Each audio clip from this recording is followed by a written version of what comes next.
រាប់រយអ្នកប្រមូលផ្ដុំគ្នាតវ៉ាប្រឆាំងនឹងវត្តមានត្រាំក្នុងកិច្ចប្រជុំកំពូលអាស៊ាននៅម៉ាឡេស៊ីក្រុមបាតកោរាប់រយអ្នកបានប្រមូលផ្ដុំគ្នានៅរាជធានីកូឡាឡាំពូប្រទេសម៉ាឡេស៊ីនៅរសៀលថ្ងៃសុក្រទី24 តុលាដើម្បីតវ៉ាប្រឆាំងនឹងការចូលរួមកិច្ចប្រជុំកំពូលសមាគមប្រជាជាតិអាស៊ីអាគ្នេយ៍ឬអាស៊ានរបស់ប្រធានាធិបតីសហរដ្ឋអាមេរិកដូណាល់ត្រាំបាតកម្មនេះត្រូវបានដឹកនាំដោយគណៈបកប្រឆាំងធំបំផុតរបស់ប្រទេសម៉ាឡេស៊ីគឺគណៈបក Parti Islam Se Malaysia ឬហៅកាត់ថា PAS និងមានការចូលរួមពីសកម្មជនគាំទ្រប៉ាឡេស្ទីនបន្ទាប់ពីការអធិដ្ឋានថ្ងៃសុក្រទី24 តុលានៅម៉ោងប្រហែល 2 រសៀលក្រុមបាតកោបានប្រមូលផ្ដុំគ្នានៅកណ្ដាលរាជធានីកូឡាឡាំពូពួកគេភាគច្រើនស្លៀកពាក់ខ្មៅនិងកាន់ទង់ជាតិប៉ាឡេស្ទីនអ្នកខ្លះកាន់បដាដែលសរសេរថាដាមត្រាំនិងត្រាំអ្នកមិនត្រូវបានស្វាគមន៍ទេបន្ទាប់មកពួកគេបានដើរក្បួនតាមដងផ្លូវឆ្ពោះទៅកាន់ស្ថានទូតអាមេរិកដោយស្រែកថាចេញឲ្យឆ្ងាយត្រាំនិងដោះលែងប៉ាឡេស្ទីនបាតកម្មនេះប្រព្រឹត្តទៅដោយសន្តិវិធីអ្នកដែលបានថ្លែងសន្ទរកថារួមមានប្រធានយុវជន PAS លោក Afnan Hamimi Taibi Azamuddin លោកបាននិយាយថាយើងបានប្រមូលផ្ដុំគ្នានៅទីនេះដើម្បីប្រាប់លោក Donald Trump ថាអ្នកមិនត្រូវបានស្វាគមន៍នៅក្នុងប្រទេសម៉ាឡេស៊ីទេមិនត្រឹមតែអ្នកនៅខាងអ៊ីស្រាអែលទេប៉ុន្តែអ្នកបានបញ្ជូនជំនួយយោធាទៅរដ្ឋាភិបាលអ៊ីស្រាអែលទន្ទឹមនឹងនោះអតីតសមាជិកសភាធានជើ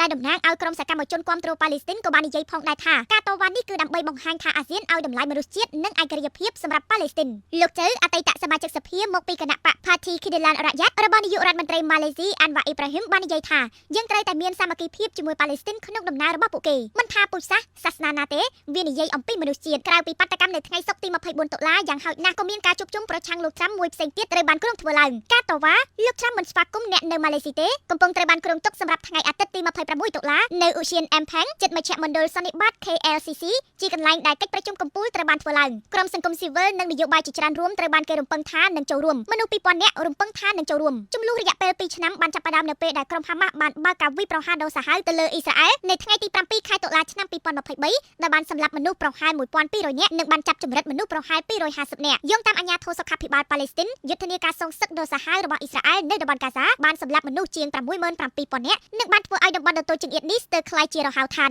លោកត្រាំត្រូវបានគេរំពឹងថានឹងជាន់ទឹកដីម៉ាឡេស៊ីនៅព្រឹកថ្ងៃអាទិត្យទី26 តុលាសម្រាប់កិច្ចប្រជុំកំពូលនិងកិច្ចប្រជុំពាក់ព័ន្ធដែលនឹងប្រព្រឹត្តទៅចាប់ពីថ្ងៃទី26ដល់ថ្ងៃទី28 ខែតុលាដំណើរទស្សនកិច្ចរបស់លោកត្រាំទៅកាន់រាជធានីកូឡាឡាំពូនឹងជាលើកដំបូងដែលប្រធានាធិបតីអាមេរិកបានទៅបំពេញទស្សនកិច្ចនៅប្រទេសម៉ាឡេស៊ីក្នុងរយៈពេល1ទសវត្សរ៍ដែលលើកចុងក្រោយគឺលោក Barack Obama ក្នុងឆ្នាំ2015លោកត្រាំបានចូលរួមកិច្ចប្រជុំកំពូលអាស៊ានឆ្នាំ2017នៅប្រទេសហ្វីលីពីនក្នុងអំឡុងពេលអាណត្តិដំបូងប៉ុន្តែបានរំលងការជួបជុំជាបន្តបន្ទាប់ដែលបង្កើនសំណួរអំពីការបដិញ្ញាចិត្តរបស់រដ្ឋបាលលោកចំពោះតំបន់នេះនៅពេលសួរកាលពីថ្ងៃពុធទី22 តុលាអំពីការតវ៉ាដែលរំពឹងទុកលោកអាន់វ៉ាបានឆ្លើយតបថានេះជាប្រទេសសេរីពួកគេអាចធ្វើវាបានប៉ុន្តែពួកគេមិនអាចរំខានដល់កិច្ចប្រជុំនិងសន្តិសុខនៃតំបន់នោះទេលោកបានបន្ថែមថាសន្តិសុខគឺជាការពិចារណាដ៏សំខាន់បំផុតហើយយើងនឹងមិនអនុញ្ញាតឲ្យកម្លាំងណាមួយបំផ្លាញដំណើរការនោះទេ